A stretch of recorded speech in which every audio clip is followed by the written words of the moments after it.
서울시립과학관과 한국연구재단이 함께하는 토요과학 강연에 오신 것을 환영합니다. 오늘 토요과학 강연 사회를 맡은 서울시립과학관 박호진입니다. 이번 토요과학 강연 3기 두 번째 시간입니다. 많은 분들이 온라인으로 참여해 주셨는데요. 할로님, 일리님, 웅구님, 안녕하세요. 참여해 주셔서 감사합니다. 오늘도 많은 분들이 참여해 주셨네요. 네, 토요과학 강연 3기 두 번째 시간. 올해에는 무덥고 유난히 많은 폭우가 쏟아져서 매우 힘든 여름이었는데요. 이게 말로만 듣던 기후위기 속에서 나타나는 현상이라고 생각되네요. 탄소 배출을 줄여 기후위기에 대응하기 위해 우리가 해야 할 일이 있겠지만 한편으로는 과학자들도 탄소 배출을 줄이기 위한 기술 개발에 열심히 노력하고 있죠. 오늘 이와 관련 과학기술 주제로서 흥미로운 시간이 되지 않을까 생각합니다. 이번 토요 과학 강연은 탄소 배출을 줄이고 재생에너지 기술 등 여러 방면에서 이용되는 촉매 기술을 촉매와 녹색 지구라는 주제로 서정길 교수님을 모시고 진행됩니다. 네, 서정길 교수님께서는 한양대 공과대학 화학공학과 소속이시고요. 이산화탄소 포집 소재 및 활용 및 온실가스 전환 촉매 및 공정에 대해서 연구를 하고 계십니다. 그럼 큰 박수로 교수님을 모시겠습니다.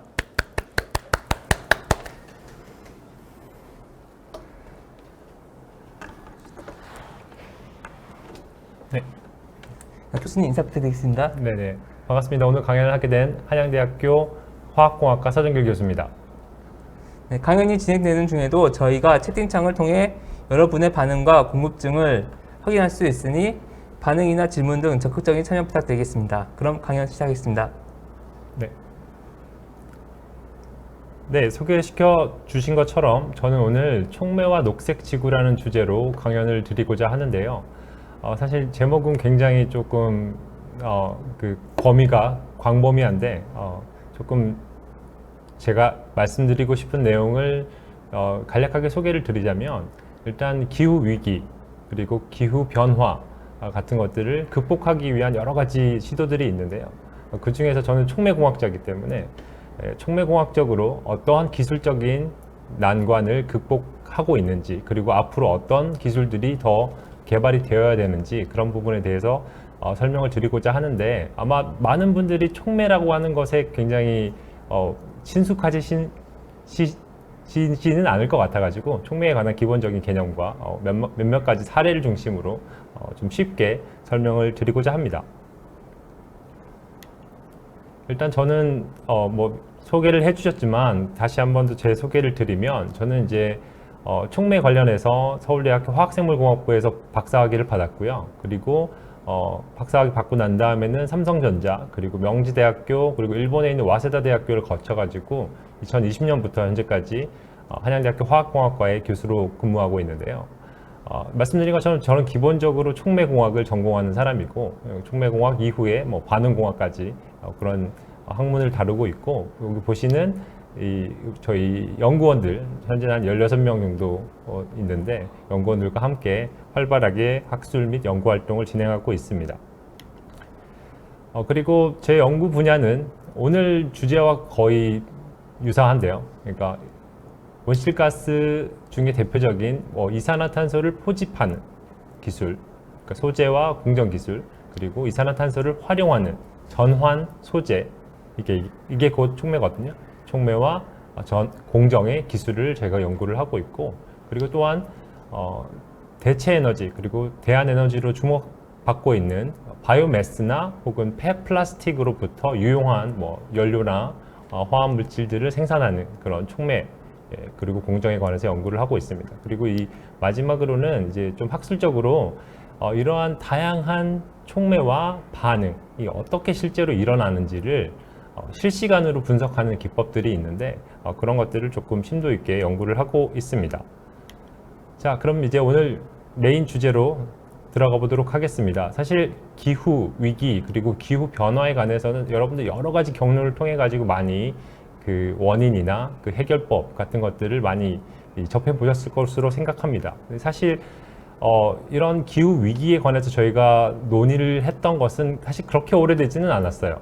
한 20년 내외 정도였던 것 같은데요. 물론 그 이전에는 환경운동가, 그리고 정치가, 그리고 뭐 어떤 국제기구들에서 종사하시는 분들이 많은 얘기들을 했었는데, 최근에는 제가 보여드리고자 하는 것들은 이제 뭐 잘 아시는 이제 빌 게이츠는 이제 마이크로소프트의 창업자죠. 그리고 현재는 이제 사회운동이나 뭐 다른 활동들을 많이 하고 있습니다. 그분도 지금 보시는 것 같이 2050년까지는 온실가스의 배출량을 0으로 줄여야 된다. 뭐 이런 식의 구체적인 어떤 계획, 소위 말하는 로드맵을 제창한 바가 있고요.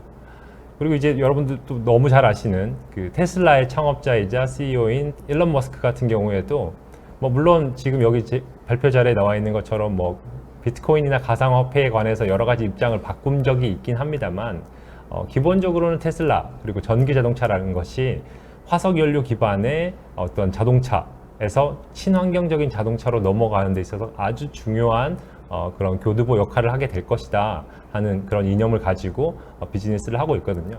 그러니까 제가 이 장표를 통해서 말씀드리고 싶은 것은, 이제는 환경운동, 정치의 영역이 아니라 어떤 경제적인 활동에 있어서도 이 기후 위기라고 하는 것들이 굉장히 중요한 부분을 차지하고 있다, 이 말씀을 드리고 싶습니다.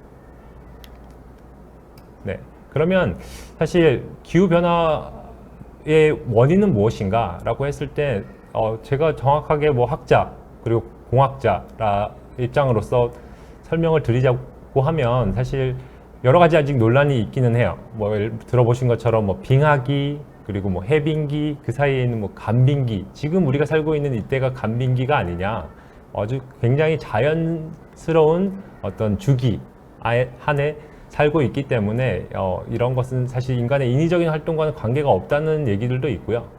그렇지만 최근에는 거의 대부분의 국가들, 그리고 거의 많은 사람들이 그럼 그것보다는 우리가 뭔가 이 위기를 대처할 수 있는 뭔가 그런 근거를 찾아야 되기 때문에 기후변화의 원인은 많은 부분 인간의 인위적인 활동에 의해서 근거했다라고 얘기하고 있는 편입니다. 뭐 당연히 산업혁명 이후에 엄청나게 많은 에너지를 저희가 발굴하기 시작했고 활용하기 시작했습니다. 그리고 다양한 화학 제품들을 만들다 보니까 보시는 것 같이 엄청나게 많은 이산화탄소가 발생을 하고 있고요. 뭐 아산화질소, 그리고 뭐 어떤 음식물이나 뭐 폐기물로부터 발생하는 메탄가스, 그리고 뭐 에어컨 냉매 같은, 혹은 뭐 반도체 공정에서 사용되는 다양한 비이산화탄소계의 온실가스가 발생하고 있는데, 이것들은 명백히도 지구상에 혹은 대기상에 이런 이산화탄소와 비이산화탄소 계통의 온실가스가 많아지면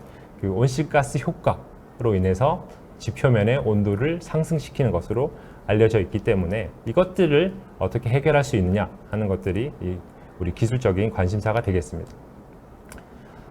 슬픈 일이긴 한데, 기후변화의 결과에 따라서 어떤 뭐 빙하가 녹는다, 혹은 어떤 국부적인 가뭄, 그리고 화재, 그리고 우리도 얼마 전에 겪었지만 어떤 홍수, 뭐 이런 그간 우리가 경험해 보지 못했던 그런 다양한 자연재해들이 지금 현재 발견되고 있습니다.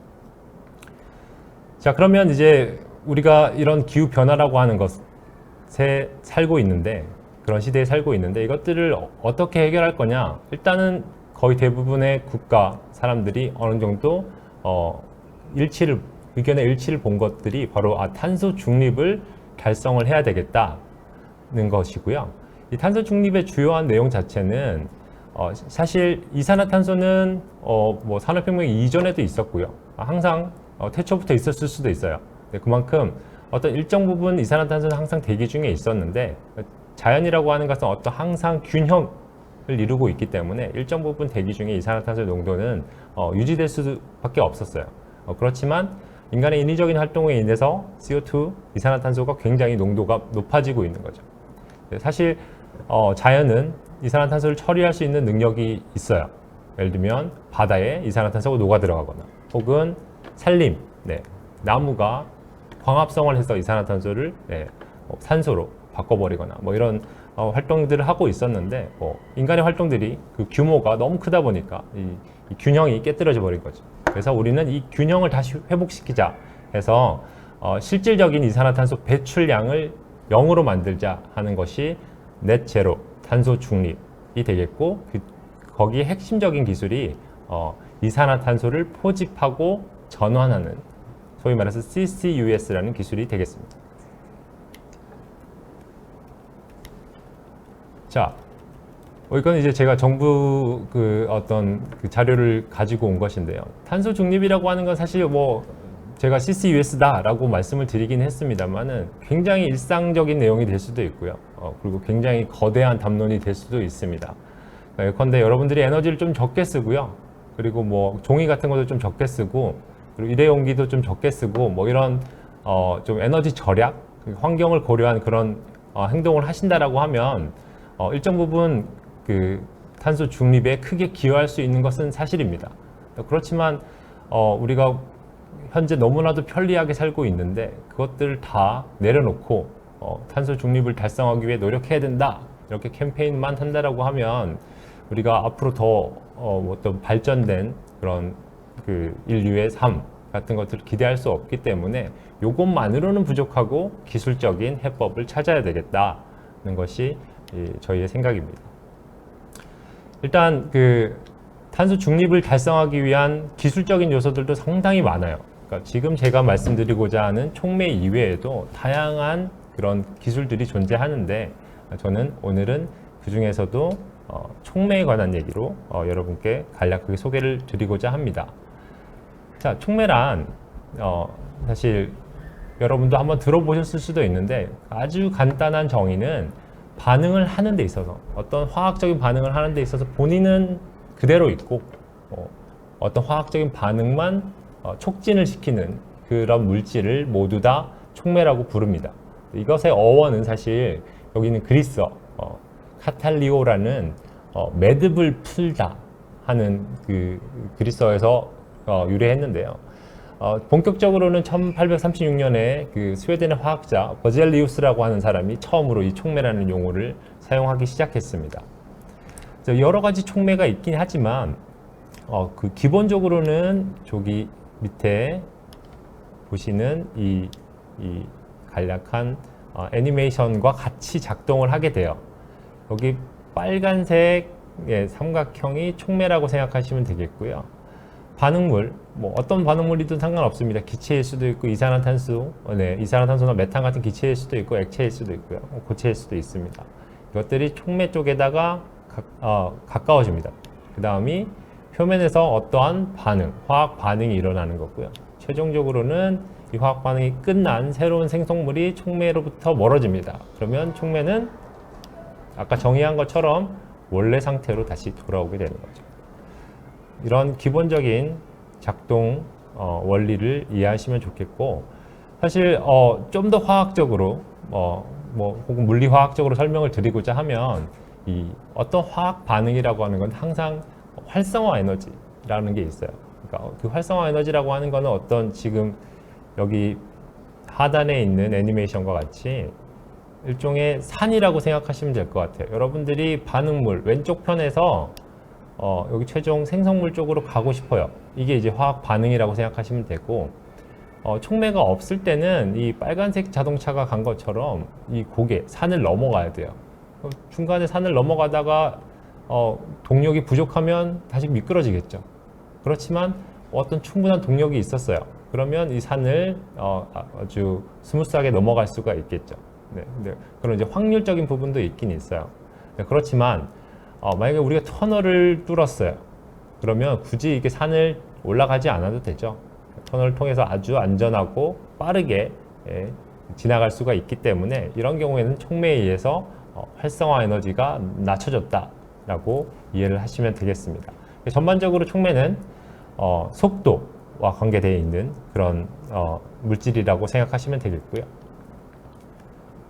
자, 그러면 촉매는 이제 어떤 식으로 저희가 우리의 인류의 삶과 관계가 있었는지에 관해서 제가 몇 가지 사례를 말씀을 드리겠습니다. 그러니까 아주 옛날 선사시대, 예를 들면 곡물, 쌀이나 밀이나 조 같은 것들을 어떤 특정한 환경, 여기서는 이제 항아리 같은 데다 넣고 놔뒀더니 뭐 그냥 놔둔 건 아니겠죠. 어떤 자연적으로 존재하는 이 효모라고 하는 촉매가 있었으면 이게 발효가 돼서 뭐 술이 될 수도 있고요. 뭐 다른 화합물이 만들어지는 그런 현상들이 있었고, 그것을 통해 가지고 뭐 선사 시대에도 뭐 술을 즐겼다, 뭐 이런 얘기들도 있었죠. 네, 그리고 이제 산업화 시대, 공업화 시대로 넘어와서는 이때는 사실 인구가 폭발적으로 늘어나는데 대비해서 식량이 부족했기 때문에 그 식량 문제를 해결하기 위한 뭐 비료 생산에 있어서 획기적인 사건들이 있어요. 이따가 말씀을 좀 드리겠지만 암모니아를 합성하는 그런 촉매, 그리고 우리 뭐 일회용 용기, 뭐 폴리플라스틱 같은 것들 굉장히 많이 쓰는데 그것도 이 무렵에 어떤 촉매와 공정이 개발이 돼서 현재까지도 잘 쓰고 있죠. 최근에는 저의 연구 주제이기도 한데 어떤 뭐 바이오매스나 뭐 폐자원을 통해 가지고 고부가 가치 화합물을 생산해낼 수 있는 새로운 촉매 혹은 공정, 그리고 탄소 중립의 키가 될 수 있는 이산화탄소 포집 및 전환, 혹은 뭐 코로나 때문에 약간 지금 이슈가 묻히긴 했지만 불과 몇 년 전만 해도 우리 미세먼지 때문에 굉장히 고통받았었잖아요. 그죠? 미세먼지를 제거할 수 있는 어떤 유해물질 제거 촉매 같은 기술을 우리가 현재 개발 중에 있습니다. 자, 이거는 제가 유명한 촉매 교재에서부터 따온 자료인데요. 촉매의 역사는 1875년 이제 황산 제조 공정이라고 하는 그 유명한 공정이 있는데요. 촉매와 공정이 있는데 이거는 이후에 나온 질산 제조 공정과 마찬가지로 주로 비료, 뭐 황산 암모늄, 뭐 질산 암모늄 같은 것들을 만드는 아주 중요한, 농업에 있어서 굉장히 중요한 사건이었었고요. 그 다음에는 이제 제가 말씀드린 그 암모니아를 합성하는 이 촉매 반응이 개발이 됐습니다. 사실 이것을 통해 가지고 앞선 질산과 황산을 이용해서 비료를 만드는 그런 획기적인 사건이 일어났고, 그에 따라서 굉장히 식량 생산에 크게 기여한 바가 있어요. 그리고 이제 뭐 1차 세계대전을 거치면서 일산화탄소와 수소로부터 탄화수소를 만들어내는 소위 말해서 인조석유를 만드는 그런 촉매 반응이 개발이 됐습니다. 이거는 이제 사실 뭐 전쟁에 관련된 얘기를 길게 하고 싶지는 않은데 그때 당시 독일이 굉장히 비행기도 그 전투기도 있고 뭐 이랬었는데, 이제 서방 국가들이, 그러니까 비독일계 국가들이 독일로 그 공급되던 그 석유 같은 것들을 다 차단해 버린 거예요. 그러면 이제 비행기를 날려야 되는데 비행기에다 석탄을 넣고 달릴 수는 없잖아요. 그죠? 근데 독일은 석탄은 되게 많았거든요. 석탄을 가지고 어떤 가스화를 통해서 말씀드린 CO나 수소 같은 걸 만들어 가지고 본인들이 이제 인조석유를 만들어 갖고 그런 비행기에다 넣어 가지고 뭐 전쟁을 치렀다, 뭐 이런 좀 이제 비극적인 내용이긴 한데 최근에도 이제 이런 내용들은 이제 많이 주목을 받고 있긴 합니다. 그리고 이제 가장 중요한, 우리 일상생활에 가장 중요한 내용들은 결국 플라스틱인데요. 플라스틱 중에서도 뭐 폴리에틸렌, 그리고 폴리프로필렌 같은 거, 우리 이건 이제 PET이긴 한데 뭐 이 바틀 여기 있는 뚜껑 같은 경우는 또 다른 재질입니다. 거의 그 이 플라스틱 재질인데 이런 것들을 합성해내는 그런 촉매 반응도 제한된 바가 있습니다. 현재까지도 그대로 쓰고 있고요. 자, 그러면 사실 촉매 반응은 생각보다 엄청나게 다양합니다. 어떤 종류의 반응물을 쓸 거냐, 그리고 어떤 종류의 촉매를 쓸 거냐에 따라서 너무나도 종류가 많기 때문에 다 설명드릴 수는 없을 것 같고, 우리가 관심을 갖는 대표적인 유기물, 그러니까 탄소, 수소, 산소로 구성되어 있는 유기물들을 어떻게 전환, 촉매 반응시킬 수 있는 촉매에 관해서 몇 가지 사례를 제가 좀 설명을 드리고자 하는데, 첫 번째는 탄소가 제거되거나 없어지거나 하는 그런 반응이 되겠습니다. 네, 예를 들면 여기는 탄소가 4개 있는 뷰테인이에요. 네, 뷰테인을 가지고 우리는 탄소가 2개 있는 에테인 혹은 에틸렌, 에틸렌은 이중결합이 있는 거죠. 탄소 결합 사이에. 이런 애들을 만들고 싶어요. 그러면 정확히 여기를 잘라내면 되는 거죠. 탄소와 탄소. 네, 그런 것들을 수행할 수 있는 촉매가 뭐 여러 가지 있겠습니다만 제올라이트라고 하는 촉매가 대표적으로 알려져 있고요. 혹은 경우에 따라서는 여기 만들어낸 이 에틸렌, 네, 탄소 2개짜리로부터 탄소가 굉장히 많은 폴리에틸렌을 만들고 싶어요. 고분자라고 하죠. 이런 것들은 탄소 결합을 선택적으로 생성시킬 수 있는 그런 촉매들, 제가 아까 설명해 드렸던 지글러와 나타라는 사람이 만든 그런 중합 촉매가 알려져 있습니다. 자, 이렇게 만들고 나면요, 에틸렌 같은 경우는 합성 고무, 폴리에틸렌, 여기 만약에 프로필렌이면 폴리프로필렌 같은 형태의 바로 우리가 쓰는 플라스틱 제품이 되는 거고요. 혹은 다른 화학 물질과 결합을 하게 된다라고 했을 때는 보고 계시는 PET, 페트병을 만들 수도 있는 그런 내용이 되겠습니다.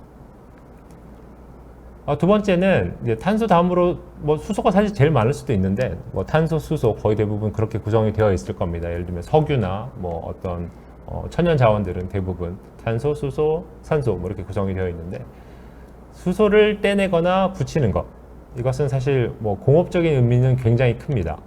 예컨대 암모니아에서부터 출발을 한다라고 했을 때 예전에는 암모니아를 만들어 가지고 비료로 쓰는 것이 굉장히 중요했다라고 하면 요즘에는 암모니아에 붙어 있는 질소를 기준으로 수소 원자가 3개 있는데 여기서부터 수소 결합을 떼내 가지고 수소를 만들어낼 수 있는 그런 기술이 굉장히 각광을 받고 있어요.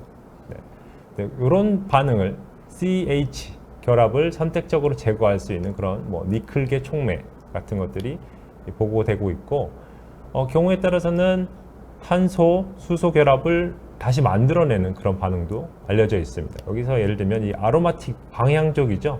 탄소가 6개인 벤젠에다가 수소를 집어넣으면 이 방향족에 있는 이중결합들이 다 상쇄가 됩니다. 그래서 여기 있는 이중결합이 없는 그 고리형 탄화수소, 사이클로헥세인이 만들어지게 되는 거죠. 자, 그럼 이렇게 말씀드린 것처럼 뭐 암모니아로부터 질소와 수소를 만든다면 질소는 사실 별로 의미가 없고요. 뭐 포장재로 쓰이겠죠. 근데 수소 같은 경우에는 제가 이따가도 말씀을 드리겠지만 수소 연료전지 자동차의 주요한 원료가 됩니다. 이거는 사실 어떻게 보면 배터리 다음, 전기차 다음에 어떤 친환경적인 자동차라고 할 수가 있는데요. 기존에 이제 뭐 석유를 통해 가지고 내연기관을 움직여 가지고 그렇게 운전되던 그런 자동차 혹은 전기로부터 구동되는 자동차는 어쨌든 전기를 만드는 데 있어서도 화석연료가 많이 쓰이기 때문에 완전히 뭐 친환경적이라고 부르기가 조금 어려워요. 근데 만약에 수소라고 하는 게 어떤 전혀 다른 경로, 그러니까 뭐 석유나 이런 뭐 부존 자원이 아니라 우리 그 지구상에 많이 존재하는 물로부터 바로 얻을 수 있으면 이것을 연료를 활용해서 자동차나 뭐 발전소를 가동한다라고 했을 때는 이건 친환경적인 방법이라고 부를 수가 있겠죠. 그리고 뭐 사이클로헥세인 같은 경우 뭐 이건 추가적으로 산화 반응을 통해 가지고 여러분들이 잘 아는 나일론, 의류에 들어가는 합성 섬유죠. 이 나일론 같은 것들의 어떤 전구 물질이라고 하는 아디프산을 만들 수도 있습니다. 그러니까 생각보다 공업적인 용도로는 그 수소를 넣고 수소를 빼는 반응 굉장히 많이 사용하고 있습니다. 그리고 마지막으로 산소가 들어가고 나가고, 그러니까 우리는 이걸 이미 많이 알고 있죠. 산소가 들어가면 산화라 그러고 산소가 빠지면 환원이라 그러잖아요. 이런 촉매 반응도 있는데요. 예컨대 대표적으로 산소가 빠져나간다, 환원 반응이다라고 했을 때는 여기 보시는 아세트산이 있어요. 탄소가 2개 있는 카르복실릭 산이죠. 여기에 뭐 특별한 촉매, 뭐 여기서 징크나 뭐 이런 촉매를 사용하게 되면 이렇게 산소가 떨어져 나오고 다른 탄소가 2개인 다른 그 함산소 화합물, 그러니까 여기서는 아세트알데하이드가 만들어지는 그런 반응이 있고요.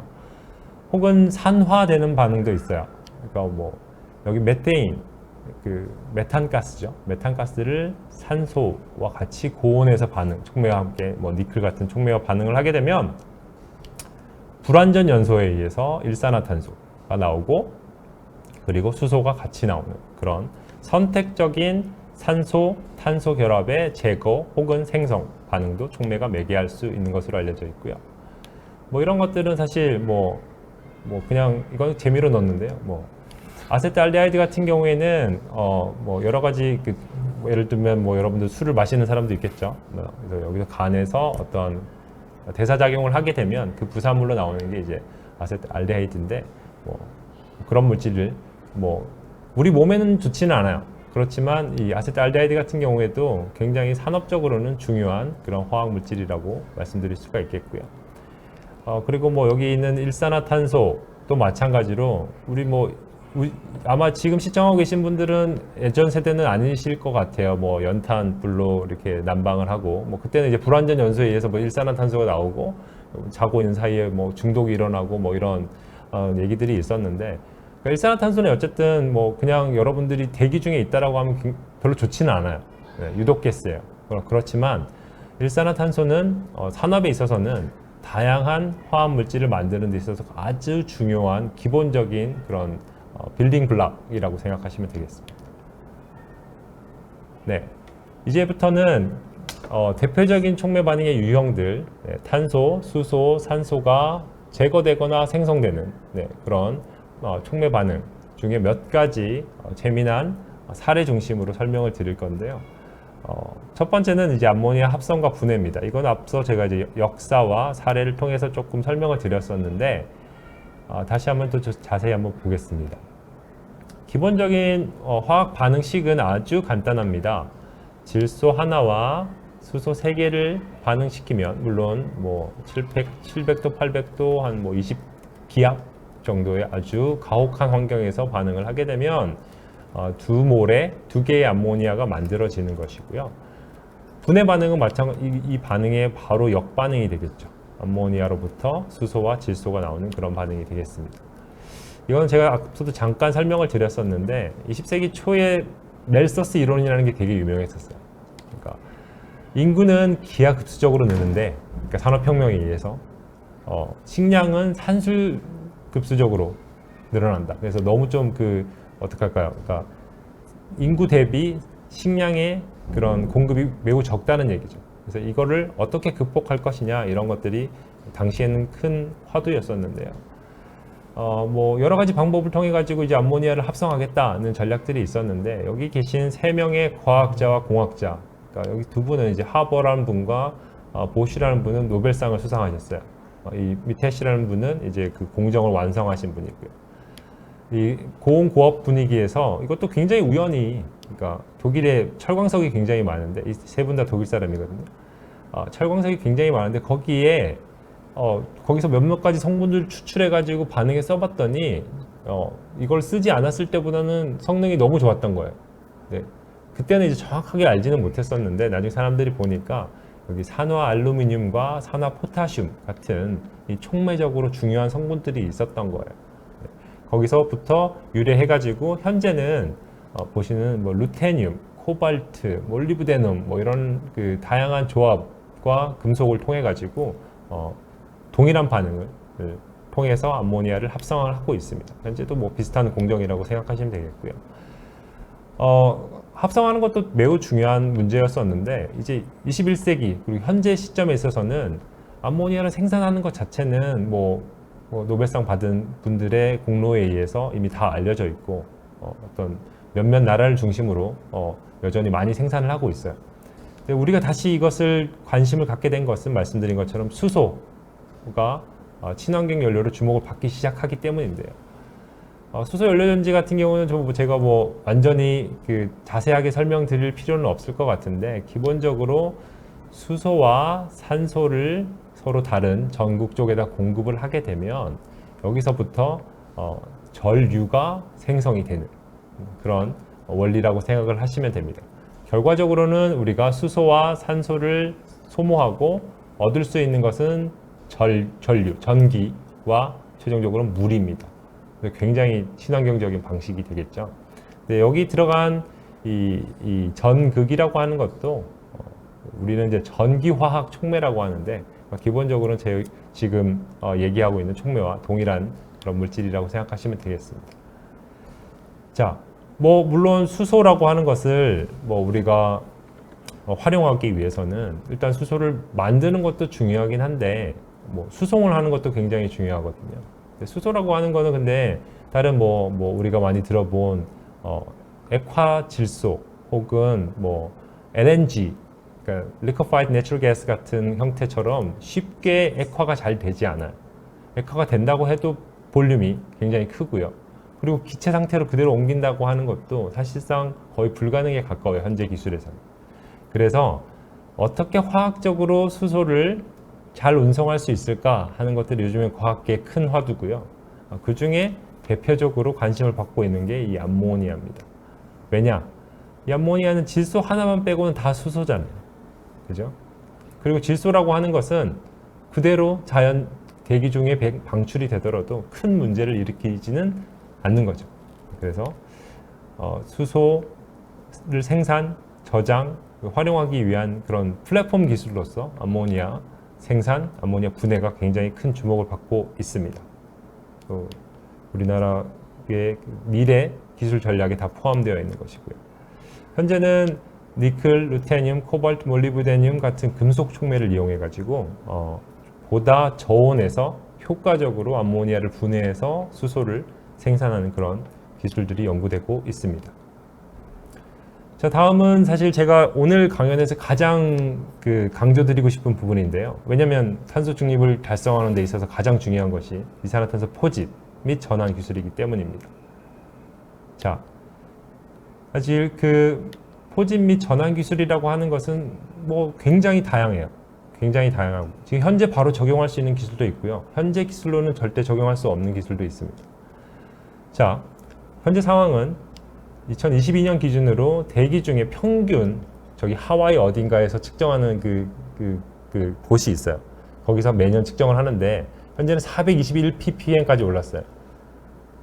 제가 이 연구를 한 10년, 15년 전부터 시작했었는데 그때는 300 얼마였거든요.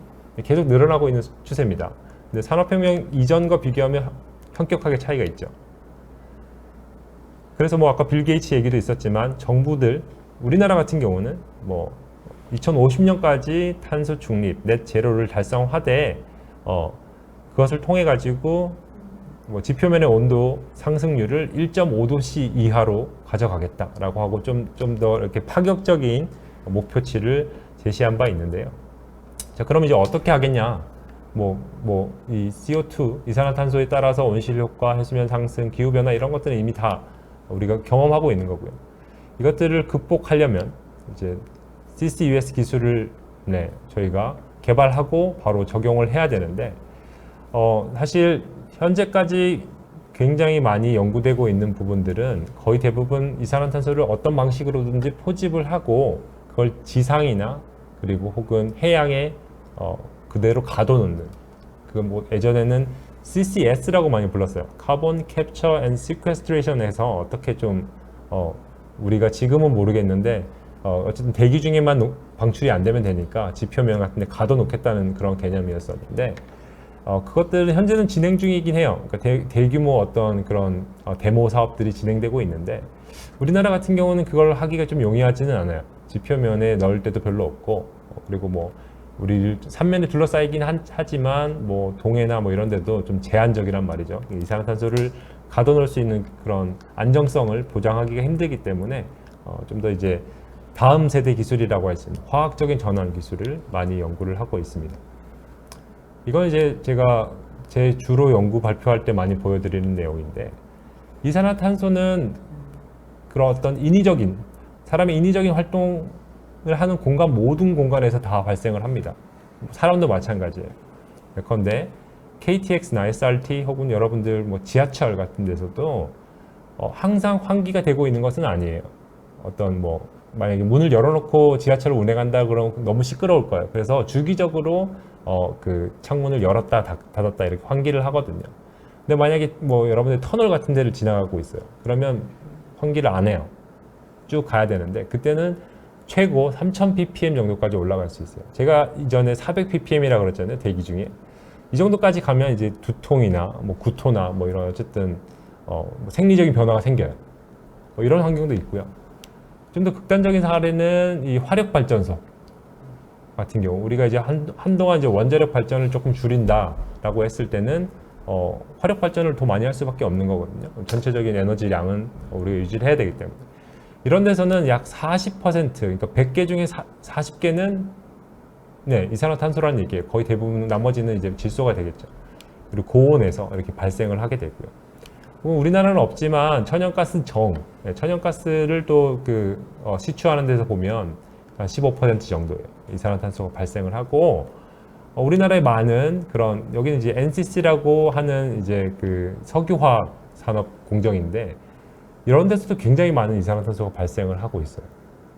결과적으로는 포집의 대상은 너무나도 광범위하고, 그 포집한 대상에서의 특성, 뭐 저는 이제 온도나 농도라고 말씀드리고 싶은데, 이런 것들도 특성도 너무 상이하기 때문에 여기에 맞춤형 포집 기술들이 개발되고 있는 실정입니다. 자, 그럼 어떤 포집이란 뭐냐? 사실 이거 제가 강의를 할 때는 크게 화학적으로 봤을 때 이산화탄소가 어떠한 포집 소재, 여기서는 뭐 산화마그네슘, 뭐 산화칼슘에 완전히 화학적으로 붙어서 탄산마그네슘, 뭐 탄산칼슘 뭐 이런 형태로 가느냐, 뭐 이런 경우에는 이제 화학적인 흡착 그리고 포집이라고 부르고요. 그에 반해서 어떤 이산화탄소가 들어갔는데 어떤 그런 화학적인 구조 자체는 완전히 변하지 않는 그런 물질들이 많아요. 그러니까 제올라이트나 활성탄 같은 것들이 있는데요. 이건 뭐 기본적으로 여러분들이 많이 쓰는 겁니다. 여러분들이 집에 쓰고 있는 공기청정기 혹은 뭐 냉장고에 있는 뭐 탈취제, 이런 애들은 다 거의 대부분 활성탄이거든요. 얘네들은 그냥 냄새 혹은 뭐 이산화탄소 같은 거를 표면에 이렇게 물리적으로 그냥 붙여놓는 방식입니다. 얘네들 기본적으로 뭐 활성탄이나 뭐 제올라이트 같은 경우에는 뭐 한 축구장 정도의 넓이, 1g의 이 소재를 가지고 축구장 정도를 채울 수 있을 정도의 그런 표면적이 굉장히 높기 때문에 거기에 이제 비선택적으로 어떤 흡착할 수 있는 기체들이 이렇게 붙는 거죠.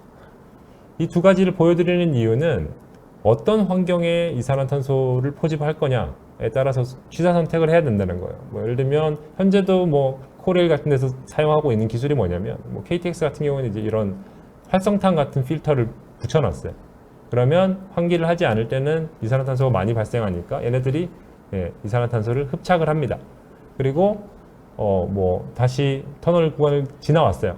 뭐 그래서 이제 환기를 할 수 있어요. 그러면 자연스럽게 그 환기를 함과 동시에 표면에 붙어있던 이산화탄소를 다시 떼내는 거죠. 물리적으로 붙어 있었기 때문에 붙이는 것도 쉽고 떼는 것도 쉬운 거예요. 그에 반해서 화학 흡착 같은 경우는 아까 뭐 발전소나 그리고 화학 공정 같은 고온에서 고농도의 이산화탄소가 발생을 했잖아요. 근데 이런 경우에 있어서는 어떠한 안정한 형태로 이산화탄소를 포집을 해야 되고, 그 이후에 전원 같은 것들을 도모해야 되기 때문에 선택적으로 사용이 되는 것이고요. 이산화탄소 전환 기술 같은 경우에는 뭐 말씀드린 것처럼 굉장히 많이 있어요. 뭐 우리 화학식으로만 표현을 했을 때도 뭐 이산화탄소와 수소를 반응해서 메탄을 만들어낼 수도 있고요. 뭐 이산화탄소와 수소를 또 반응해서 메탄이 아닌 뭐 여기는 메탄올이죠. 메탄올 같은 것들을 만들 수도 있고, 수소를 만들어낼 수도 있고, 뭐 일산화탄소를 만들어낼 수도 있어요. 그러니까 이거는 우리가 어떤 생성물을 선택적으로 만들어야 되느냐에 따라서 이산화탄소 전환 반응을 고를 수가 있고, 거기에 필요한 촉매를 우리가 활용을 하게 되는 것인데요. 사실 뭐 이 여러 가지 기술들 중에 말씀드린 것처럼 현재는 몇몇 기술들은 예를 들면 뭐 우리나라 뭐 기업들도 어떤 상업화를 고려할 정도로 기술적인 완성도가 높은데요. 뭐 몇몇 기술들, 예컨대 여기 있는 뭐 메탄올을 만든다, 뭐 이런 것들은 아직 좀 기술적인 난이도가 높아서 좀 몇 년의 시간이 더 필요할 것으로 그렇게 생각이 되고 있습니다. 당연히 반응의 종류에 따라서 여러 가지 어떤, 주로는 전이금속 촉매라고 하는데, 그러니까 이게 뭐 귀금속보다는 가격이 싼, 그러니까 매장량이 많은데 그 촉매 반응을 잘 매개할 수 있는 그런 성분들을 활용을 하고 있습니다. 자, 뭐 사실 더 뭐 이산화탄소 포집 및 전환 기술에 대해서 더 자세하게 말씀드리고 싶은데, 그것들은 또 뭐 다른 기회가 있으면 여러분들하고 얘기했으면 좋겠고요. 또 다른 촉매 반응을 좀 소개시켜 드리고 싶은데, 이건 사실 탄소 중립이랑은 그닥 큰 관계는 없을 수도 있어요. 근데 여전히 우리 실생활에 얼마나 촉매가 중요한 역할을 하는지 좀 강조드리고 싶어서 준비를 해봤고요. 첫 번째 나오는 게 이제 뭐 제가 이 제품 홍보하는 건 당연히 아니고요. 그 다이슨의 제품입니다. 새로 나온 제품 같은 경우에는 어떻게 광고를 하고 있냐면, 그 포르말데하이드를 제거할 뿐만 아니라 분해한다 라고 설명을 하고 있습니다. 실내 공간에서 생각보다 뭐 그런 뭐 바닥재나 그리고 뭐 벽지 같은 데서 굉장히 많은 포름알데하이드가 생성이 되는데 이것들은 이제 뭐 우리 환경 호르몬이라고 부르는 것처럼 인체에 매우 유해합니다. 그래서 이것들을 제거하는 기술들이 이제 각광을 받고 있는데 뭐 그 중에 대표적인 게 이제 다이슨의 제품이 되겠고, 근데 여기서 자세히 들여다보면 결과적으로 포름알데하이드를 뭐 분해, 산화한다라고 하는 것은 다 촉매적인 기능이 되겠습니다.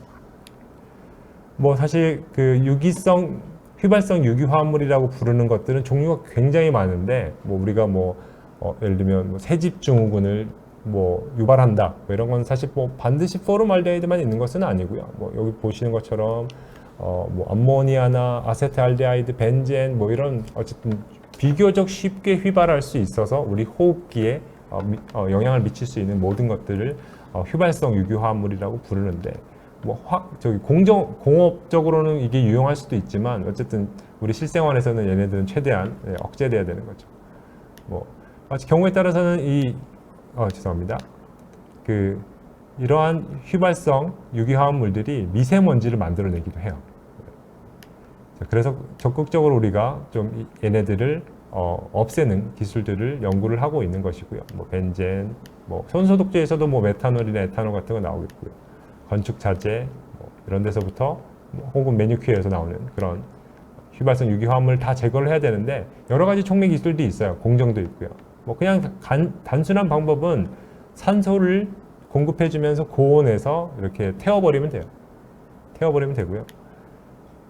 혹은 그거보다는 조금 낮은 온도에서 구동을 하고 싶어요. 그러면 이제 반응 속도를 향상시킬 수 있는 촉매를 조금 넣고요. 마찬가지로 산화 반응을 실시할 수도 있겠습니다. 이게 좀 공정이 조금 더 복잡해지긴 한데 발생하는 이산화탄소 양이 조금 적겠죠. 좀 더 저온에서 반응을 하니까. 혹은 이제 저희가 연구하고 있는 것 중에 하나인데, 그러면 아예 열을 공급하지 말고 어떤 열을 대체할 수 있는 에너지원, 여기서는 이제 광이 되겠는데요.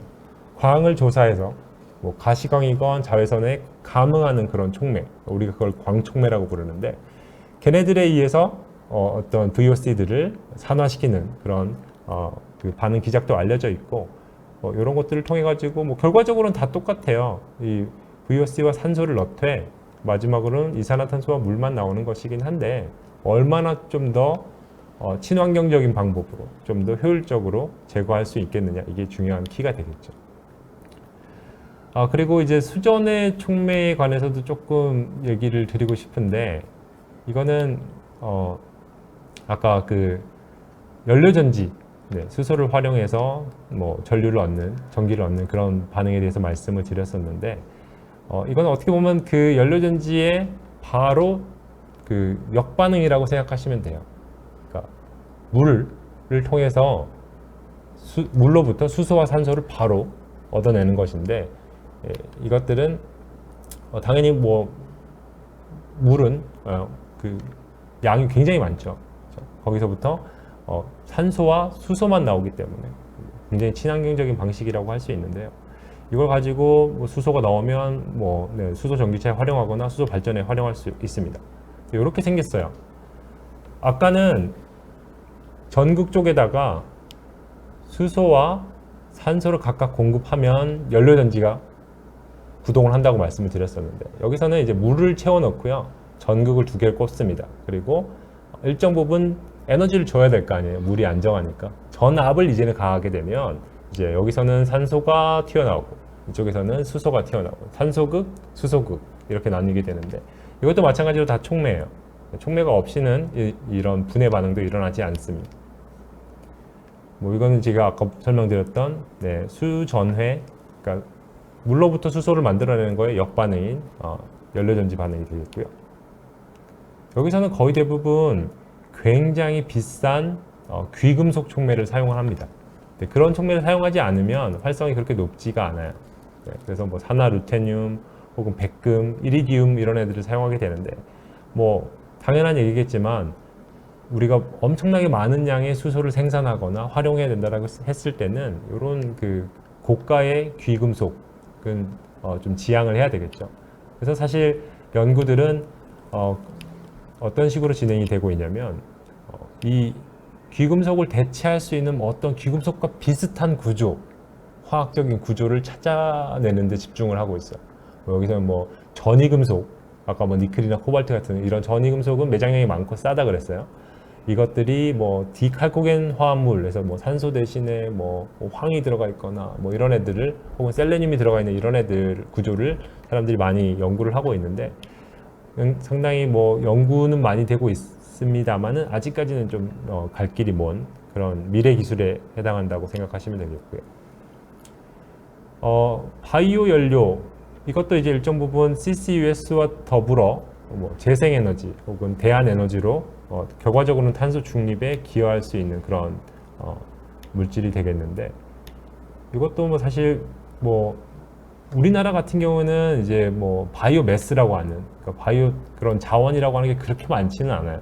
그렇지만 대규모 농업을 하고 있는 뭐 미국이나 브라질이나 이런 데에서는, 뭐 특히 호주 이런 데는 굉장히 많아요. 그러니까 거의 대부분 이제 농업 부산물 혹은 뭐 산림에서 나오는 그런 부산물들, 이걸 이제 다 바이오매스라고 부르는데, 이걸 종전에는 그냥 썩게 내버려 뒀거나 아니면 그냥 태워버렸어요.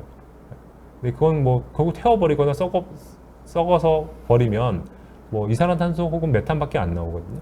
이것들은 전혀 우리한테 도움이 되지 않고 오히려 지구 온난화를 가속화시키기 때문에, 이걸 어떻게 좀 더 효율적으로 활용할 수 없냐 하는 개념에서 나온 게 바이오매스 활용이고, 뭐 이거의 배경 자체는 당연히 제가 방금 말씀드린 것처럼 뭐 여러 가지 에너지적인 문제 그리고 환경적인 문제에서부터 기인한 것이고, 어떤 형태가 될 수 있냐면 바이오가스, 뭐 이거 뭐 천연가스를 대체할 수 있는 거, 바이오 디젤, 이거는 뭐 디젤 뭐 혹은 뭐 그런 뭐 가솔린 뭐 이런 애들을 대체할 수 있는 수송용 원료가 되는 거고요.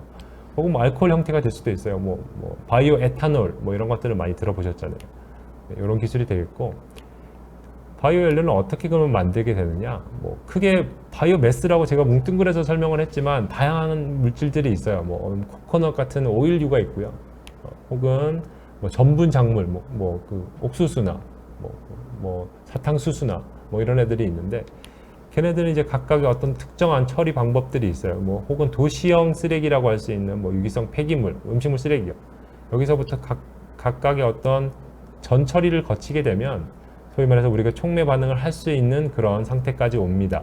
여기서부터 에스테르와 알코올 발효, 뭐 그리고 뭐 분리 정제를 통해 가지고, 촉매 반응을 통해 가지고 최종적인 디젤, 알코올, 뭐 바이오가스들을 만들어낼 수가 있어요. 이것들은 기술적인 성숙도 굉장히 높아요. 지금 거의 바로 적용된 것도 있고요. 그러니까 예를 들면 뭐 서유럽 국가 같은 경우에는 이런 바이오 연료를 통해 가지고 재생 연료를 만드는 게 굉장히 활발히 연구되고 있습니다. 굉장히 좋은 점만 많을 것 같은데 문제점도 조금 있긴 있어요. 왜냐하면 말씀드린 것처럼 이게 뭐 그 바이오매스라고 하는 것 자체는 오일이나, 그러니까 뭐 기존의 석유만큼 굉장히 밀도가 높지 않아요. 그러니까 지표면에 이렇게 깔려 있게 되다 보니까 그걸 얼마나 효과적으로 수거하느냐가 굉장히 문제가 되겠고요.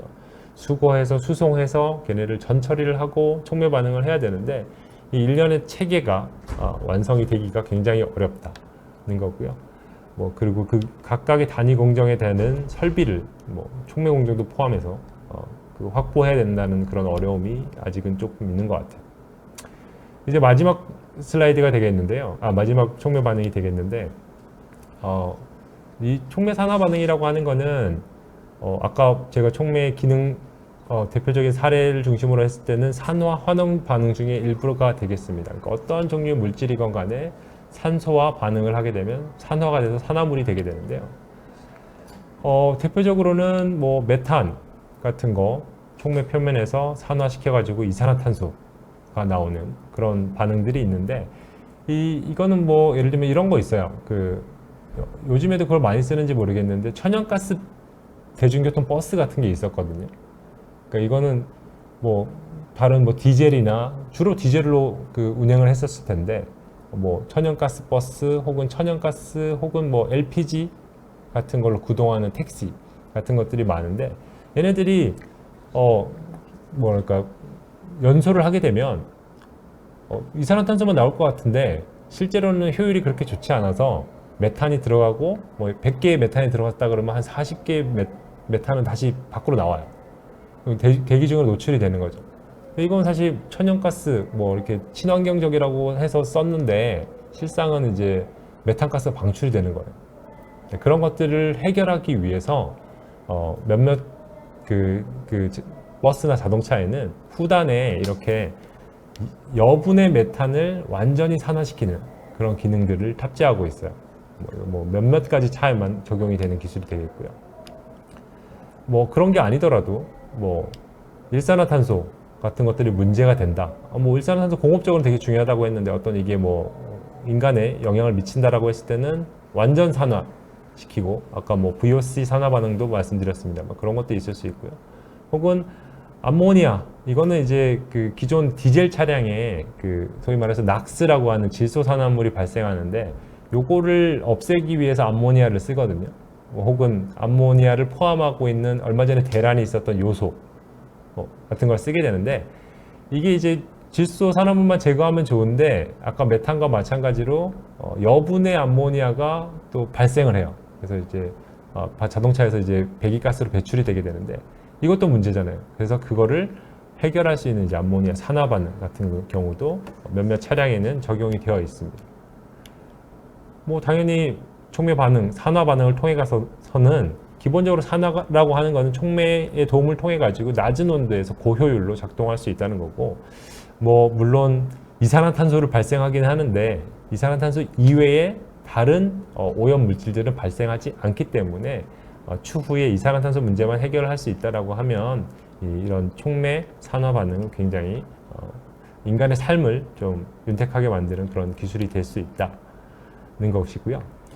제가 오늘 그 기후 위기 그리고 그것을 해결하기 위한 탄소 중립의 기술적인 요소 그 중에서도 촉매의 역할을 설명을 드리고 싶었고 몇몇 가지 사례를 중심으로 이렇게 최신 연구 동향과 뭐 앞으로 나가야 되는 방향 같은 것들을 좀 간략하게 설명을 드렸는데요. 많은 도움이 되셨으면 좋겠고 경청해 주셔서 감사합니다. 네, 교수님께서 준비해 주신 많은 이야기들로 벌써 시간이 이렇게 됐네요. 네, 채팅창으로 여러 가지 질문들이 많이 들어왔었는데요. 자, 교수님께서 질문에 대해서 좀 몇 가지 선택하셔서 답변해 주실 수 있으신가요? 네네네. 자, 몇몇 가지 중에 네, 미우님이신가요? 네, 촉매 반응은 빠르게 일어나는 반응인가요? 네, 맞습니다. 굉장히 빠르게 일어나고요. 그러니까 뭐 그 피코세컨드 정도의 단위, 네, 그러니까 뭐 10의 마이너스 12승인가요? 네, 네. 이 정도의 아주 짧은 시간 내에 일어나는 게 촉매 반응이 되겠고요. 그리고 그 다음 질문은 연력학, 그러니까 촉매는 동력학과 관련이 되어 있다. 그래서 속도의 문제예요. 그러니까 우리가 나중에는 키네틱이라고 부르죠. 속도론적인 문제인데 연력학이랑 어떤 관계가 있나요? 네, 중요한 질문이고요. 촉매는 기본적으로 동력학에 관계하고 연력학에는 관계할 수 없습니다. 반응 자체는 연력학에 의해서 지배받게 되고 촉매를 쓰게 되면 네, 그 연력학적인 한계 안에서 동력학적으로 굉장히 속도를 빨리 할 수 있는 그런 기능을 하고 있죠. 촉매 반응이 일어난 뒤에 촉매를 따로 제거하는 과정을 거쳐야 되나요? 네, 경우에 따라서는 촉매가 원래는 촉매 반응만 매개하고 그다음에 원래대로 돌아와야 되는데 그렇지 않은 경우들도 있어요. 그런 경우에 있어서는 촉매를 제거하거나 재생하거나 이러한 공학적인 그런 기법을 사용을 해야 됩니다. 네. 그리고 뭐 요소수 대란, 네, 디젤 차량이 어떤 촉매 반응을 사용하게 되나요? 제가 말씀드린 그 내용입니다. 요소수에 암모니아가 2개 붙어 있거든요. 그러니까 요소에 붙어 있어요. 요소에 암모니아가 2개 붙어 있고 이게 온도가 올라가면 암모니아가 떨어져 나와서 그 암모니아가 질소 산화물이랑 반응을 해서 질소가 나오는 거예요. 그게 이제 촉매 반응의 원리가 되겠고요. 환경 기술 쪽에 연구하시게 된 배경은 뭔가요? 네. 근데 사실 원래부터 이제 촉매 연구를 한 15년 정도 하고 있는데, 촉매라고 하는 건 결국에는 어떤 활용처라고 하는 게 굉장히 중요해요. 그러니까 제가 뭐 반드시 환경 쪽에만 관심이 있다, 뭐 혹은 에너지 쪽에만 관심이 있다, 뭐 이렇게 좀 구분지어서 생각하고 있지는 않고요.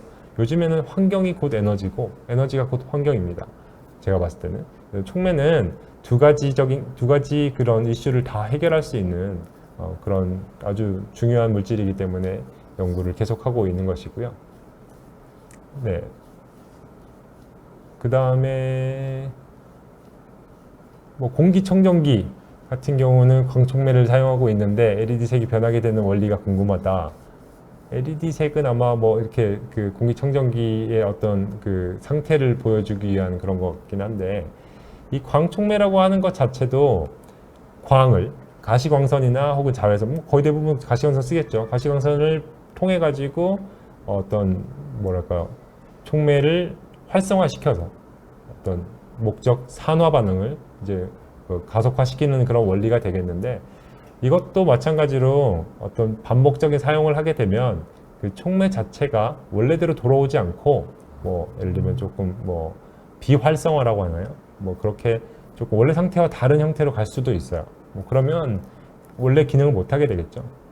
예를 들면 뭐 그런 거 있어요. 뭐 예전에도 뭐 그런 광촉매를 그런 뭐 유리창에 이렇게 발라 놓으면 그 어떤 어떤 먼지나 이런 것들이 좀 없어지고, 뭐 그래서 좀 깨끗하게 유지될 수 있다라고 하는데, 뭐 먼지 너무 많이 쌓여버리면 광촉매가 이제 그런 광을 흡수할 수 있는 그런 능력이 많이 떨어지거든요. 그리고 그 자체도 약간 변성이 있을 수도 있고, 뭐 그런 원리인 것 같아요. 공기청정기 장시간 이용하시게 되면. 네.